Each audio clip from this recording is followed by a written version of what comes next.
নমস্কাৰ, আপুনি চাবলৈ আৰম্ভ কৰিছে Star Tube Assam. Star Tube আছামৰ নতুন ভিডিঅ' এটালৈ আপোনাক জনাইছোঁ স্বাগতম।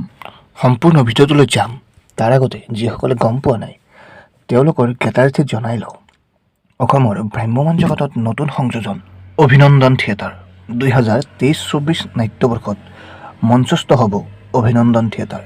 ইতিমধ্যে 2023-24 নাট্যবৰ্ষত এই থিয়েটাৰখনে কিছু সমাদৰ পাব বুলি ৰাইজে আশা কৰিছে আৰু ভ্ৰাম্যমাণ জগতলৈও নতুন এটি ধাৰা আনিব বুলিও ৰাইজে আশা কৰিছে। আনফালে থিয়েটাৰখনেও বিভিন্ন ছ'চিয়েল মাধ্যমত ইতিমধ্যে প্ৰচাৰ আৰম্ভ কৰিছে। ইউটিউব তথা ছ'চিয়েল মাধ্যমৰ বিভিন্ন ঠাইত ইতিমধ্যেই দুখনকৈ নাটকৰ ট্ৰেইলাৰ মুক্তি কৰিছে থিয়েটাৰখনৰ প্ৰযোজক গোষ্ঠীয়ে। আকৌ বেনাৰ অনুসৰি এই থিয়েটাৰখনৰ দুখন নাটক হৈছে নৰ্তকী নন্দিতা আৰু হীৰা চন্দাল।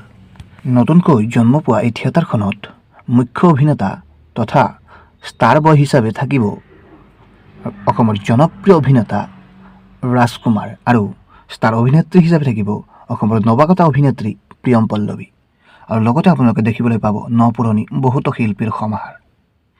আৰু এই থিয়েটাৰখনৰ ইতিমধ্যেই শ্বুটিঙৰ কাম তথা গানৰ ৰিহাৰ্চেলৰ কাম আৰম্ভ হৈ গৈছে। আহকচোন আমি এই প্ৰমোচনেল ভিডিঅ' গীতটিৰ ভিডিঅ' শ্বুটিঙৰ কিছু দৃশ্য আপোনালোকৰ মাজলৈ আগবঢ়াই দিছোঁ, একেলগে চাই লওঁ।